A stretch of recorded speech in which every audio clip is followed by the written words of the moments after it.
Love is reaching for the lost and for the lame. Love is reaching for the grieving and the shamed. Stretched across all time and story, calling us to come. All the burdened and the broken find their healing in the sun. And I wanted to continue with a previous theme of rest. Rest for my soul. And I wanted to begin with a passage in Isaiah 30, actually, verse 15. I think it's a pretty familiar passage. It says, "This is what the sovereign Lord, the Holy One of Israel, says. In repentance and rest is your salvation. In quietness and trust is your strength, but you would have none of it." It's a very indicting passage, for Israel, of course, but even for us in this day, and certainly for myself. I grew up in, kind of a workaholic family. My mom and dad were always doing something. My father owned a flower shop for most of my growing up years. And it was his flower shop. Originally, it was on the corner of Hollywood and Vermont in Los Angeles, and it was called Dave's Flowerland. And, he was very proud he owned it, and it was a big deal for my father. Son of immigrants, and my mom also, the son of immigrants, Russian Jews.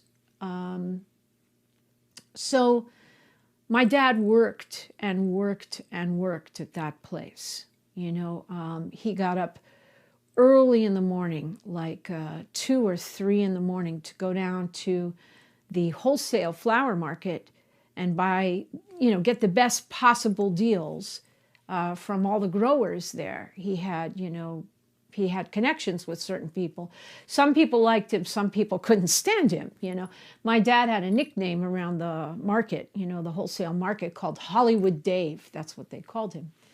And, when I got older, I went down a few times with my father, and, it was a very interesting, little situation with my dad.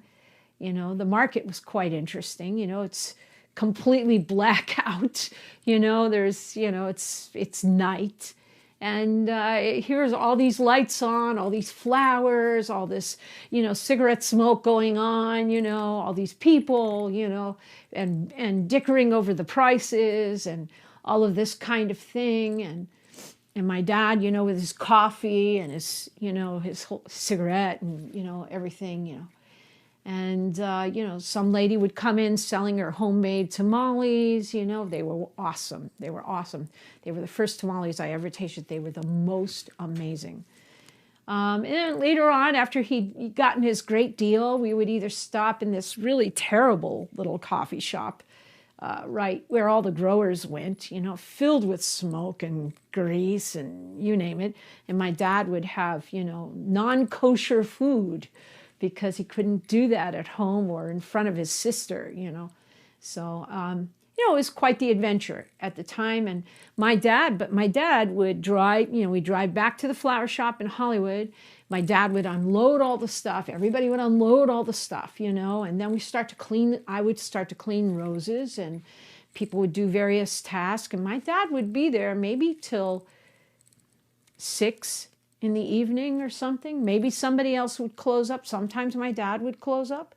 You're talking about 2 in the morning to, 6 at night sometimes, or whatever it was, And my dad would do, that kind of thing 3 days a week, because the market days were Monday, Wednesday, Friday.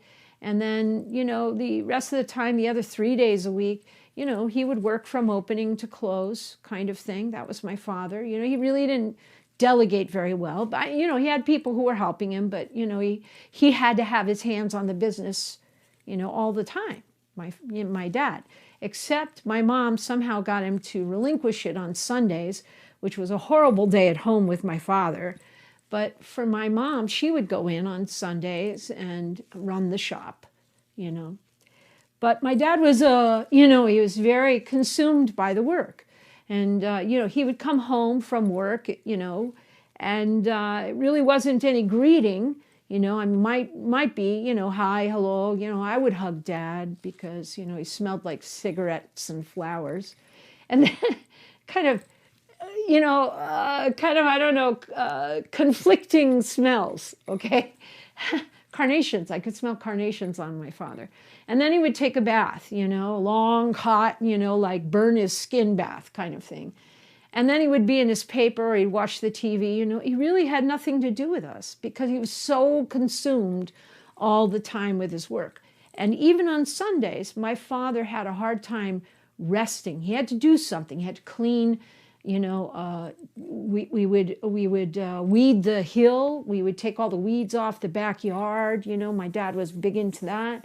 Or, we'd do some kind of work, or he would take us fishing, which was really stressful, because no doubt my little brother and I would get our line into knots, and my father didn't have a lot of patience at all with us, so, unknotting it was not, a happy thing, and trying to catch fish and trying to enjoy it. I don't think my father knew very much about rest either. And my mom didn't either, And so that's where I came from, the flower shop. You worked, the shop was open 7 days a week. And, a big thing in America, I think, is 24/7, 24/7 fitness places, 24/7 this, 24/7 that. There was in Boston when I was going to college, Store 24. They were open 24 hours, Just the whole idea that, continuous supply of whatever you need at any time of the day, you need it. I worked for a flower shop in New York at one point, in Manhattan, that was open 24/7, okay? I remember in my college days, I was in Boston, and I was going to Boston University as an acting major. And my second year, I had run out of scholarship money and managed to convince the administration to give me a kind of a student loan, also a work study solely in my name, which was quite the feat. But I did manage because of my particular circumstances. So I proceeded to work almost 50 hours a week at a little submarine sandwich shop. So I would have my classes from like 8 or 9 in the morning until about 4:30, maybe 4 or 4:30 or 5. And then I would go across the street to Babbo's, it was called, and I would work there from 5 to 1.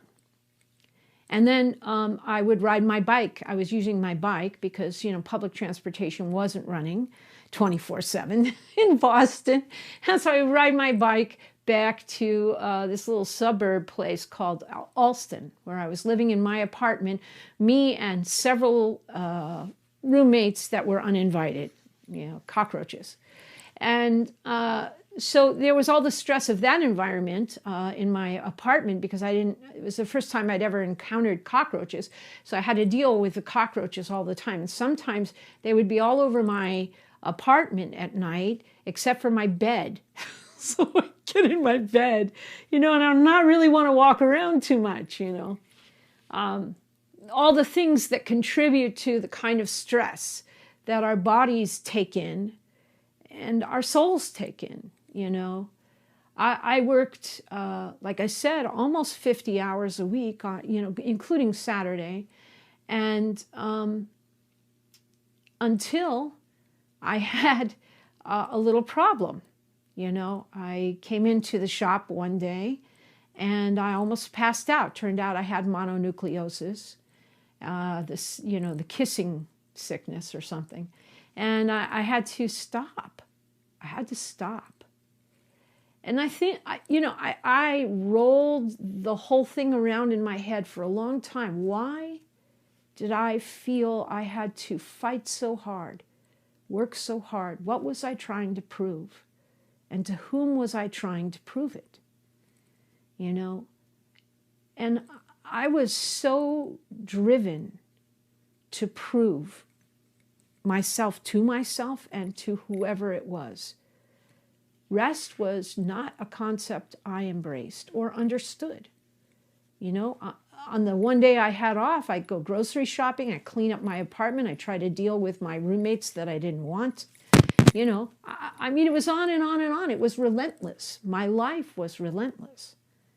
But I didn't feel it as much in my younger years as I begin to feel it now in these years. And, you know, I came very close to a nervous breakdown at that time in my life because I didn't understand my own motivation and I was trapped in it. And, you know, this is why this passage speaks to me so profoundly. In repentance and rest is your salvation. In quietness and trust is your strength. But you would have none of it. And I think, you know, for us as believers, a lot of times this is true. We have none of it. Because we come into church, we come into the faith, we come into the body of believers, and it's like, well, you know, we need volunteers for this, and we need volunteers for this, and we need volunteers for this. And I see people around me volunteering their brains out, right? Because we're still on that work ethic, like, or we're still trying to prove ourselves to somebody else, to a whole set of other somebodies. And I'm not saying to be lazy, because this is not about laziness or idleness. This is not about that. This is about knowing when and where to say no, and to value what God values, which is ourselves. Sometimes we trash ourselves by saying yes to everybody because we don't know how to say no. Because like my father, you know, he needed to use every hour to get as much, you know, profit as he possibly could, because he was, you know, it's his store, it's his life, it's his livelihood. His family depends on us. And the weight of that responsibility could be very crushing. I think for a lot of years it was very hard on my father, you know. Nobody thought in the family very well of him, you know, like he was esteemed in some big way, like he was doing this great accomplishment. But the fact that my father owned his own shop, and that, you know, he had a clientele, he had quite, you know, had some quite, you know, very well-paying clientele. But that wasn't you know, my father was trying to prove himself to himself as well. He was trying to make sure we had enough money for everybody, you know. I mean, and we do that. We take the things that we grew up with often, and we apply them to our walk with the Lord. And the Lord has to speak to our hearts, deal with our hearts, and help us realize He loves us. He loves us.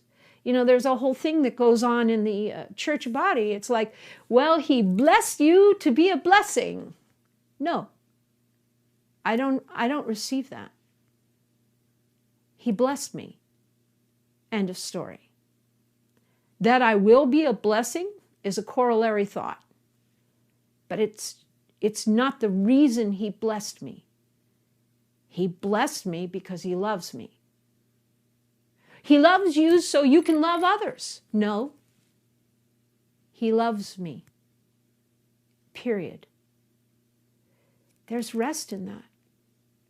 There's rest in knowing that He loves me, period. I'm not required, okay? There are religions that require you, okay? My relationship with the Lord isn't built on what I'm going to do for Him because He loves me. My relationship with the Lord is built on what He did for me. And my receiving that, my being changed by that. Will I bless others? Probably. I mean, the more I know the Lord, probably. Okay. Will I love others as he has loved me? Well, probably. But it won't be the reason he loves me. He loves me. End of story. And that is so amazing in itself, right? Because all the love we know in this world has a string attached, or many. I mean, it's so conditional. We don't really know how to love unconditionally, but he does. And he has loved us unconditionally. But we decide to put conditions on the love, which is crazy. But we don't know any better. This is what we do. So in the body of believers, we say, well, yeah, because he blessed you, you should go out. And it's like, no, I don't should. I don't need to. Should is the wrong word. I don't have to. Okay? All I most need to do is to love him. And in this exchange, receiving his love so that love comes alive in me to love him, I will learn to love others. I will learn to love myself. I will actually maybe learn how to love my enemy because of the love that he has poured out in me and lavished me with. But it's not the reason he loves me, because I'm going to do all that. He loves me, standalone statement. And honestly, in that statement, there is rest. Because conditions are put on me all the time and on you all the time. Strings are attached to so many things that we exchange between each other as people. But you see, Jesus does this entirely differently. He loves us, period. And that's very freeing. That's very healing. I want to share a couple of scriptures with you, a few more. In Exodus, I want to go back to Exodus, actually Exodus 34.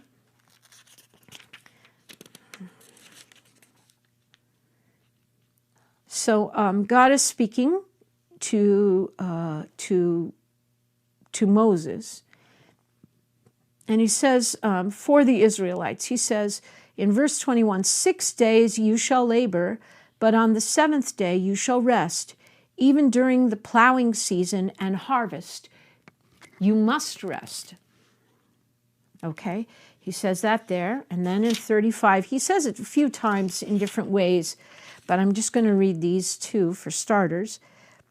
Again, in chapter 35, verse 2, let's go back to verse 1. Moses assembled the whole Israelite community and said to them, these are the things the Lord has commanded you to do. And the very first thing he tells them is this: for 6 days work is to be done, but the seventh day shall be your holy day, a day of Sabbath rest to the Lord.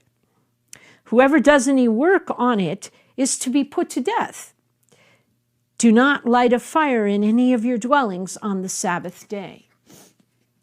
Okay, now that's pretty heavy, you're going to be put to death. I mean, obviously this has some serious weight and consideration to God, because it's the very first thing that Moses tells the assembled Israelite community when he's come down from being in the presence of the Lord. For 6 days work is to be done, but the seventh day shall be your holy day, a day of Sabbath rest to the Lord.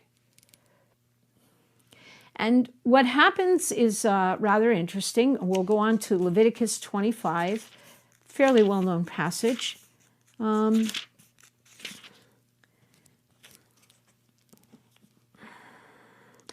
just going to read the first part here, the verse. The first verse, the Lord said to Moses at Mount Sinai, speak to the Israelites and say to them, when you enter the land I am going to give you, the land itself must observe a Sabbath to the Lord for 6 years, sow your fields, and for 6 years prune your vineyards and gather their crops. But in the 7th year, the land is to have a year of Sabbath rest, a Sabbath to the Lord. Do not sow your fields or prune your vineyards. Do not reap what grows of itself or harvest the grapes of your untended vines.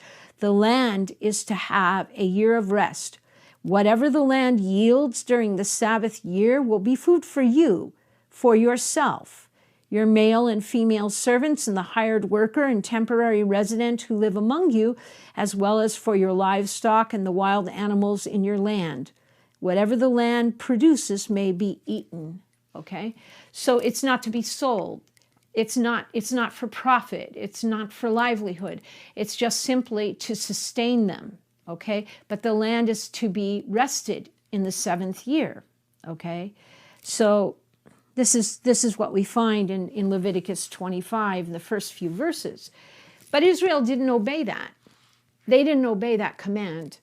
They went into exile to Babylon. For the length of years, the land did not rest. For 70 Sabbath years, Israel was in exile in Babylon.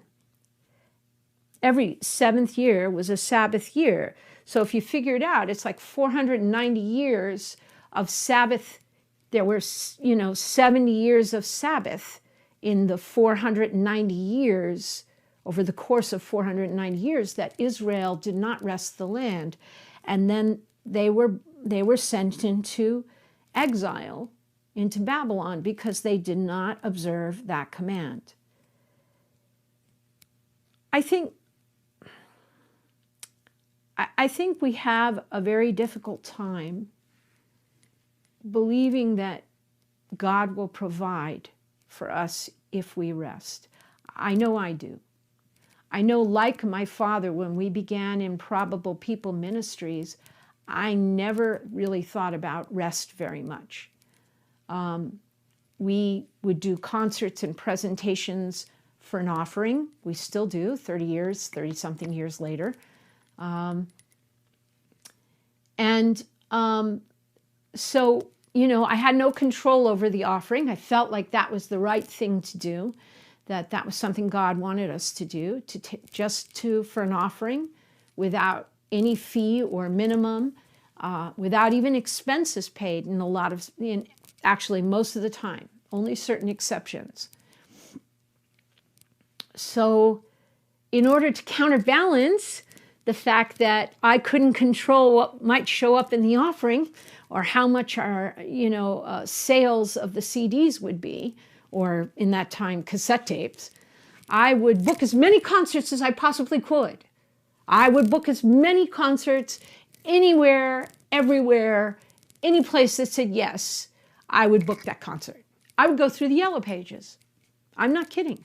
I would do whatever it took to get as full a schedule as possible, because that was the only way I could reassure myself that probably that would be enough for us to live on. It wasn't a whole lot of faith in that. Of course, God was the one to open the door or close the door.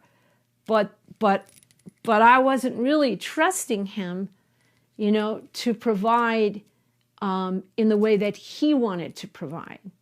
Okay? I didn't have that in me. I didn't have that ability to rest in that trust even about God, that he would provide, even in the spaces. And in this last, during this pandemic season, of course, I haven't done nearly as many concerts because I haven't been able to. And I've seen God provide in a way that I've never seen him provide really before.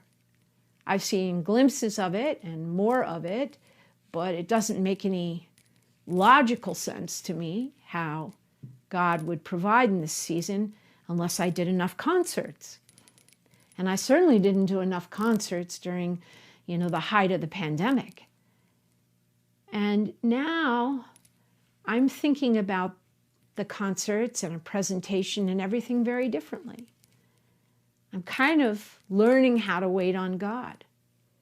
And I'm kind of taking it a little slower for a lot of reasons. I mean, certainly because I'm a little older than I was when we started 30 years ago, but also because, I have some struggles left over from having the coronavirus in November and December.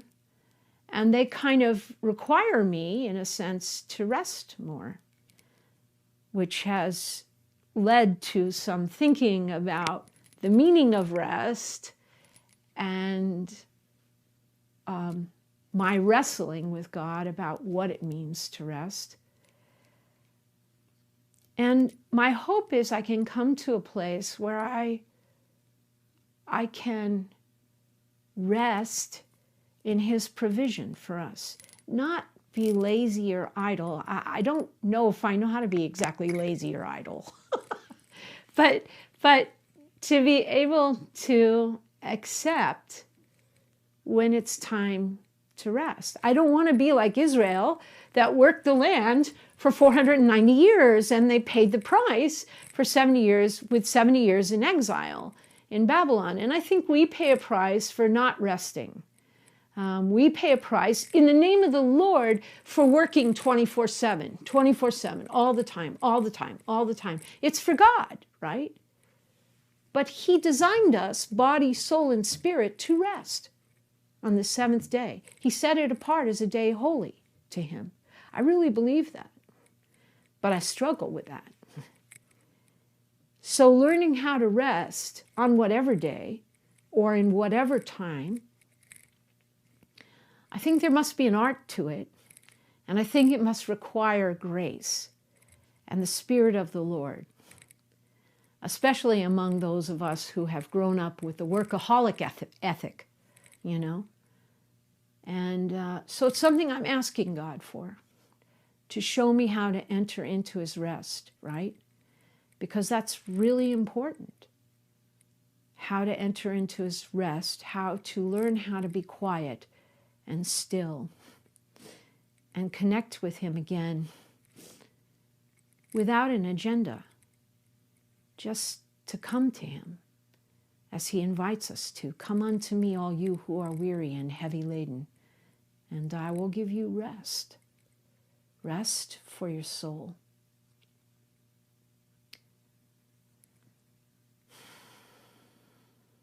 So now, may the Lord bless you and keep you. May the Lord make His face to shine upon you and be gracious to you. And may the Lord lift up His countenance upon you and give you shalom. This is Sally Klein O'Connor, and you've been watching Love Stories. Till next time.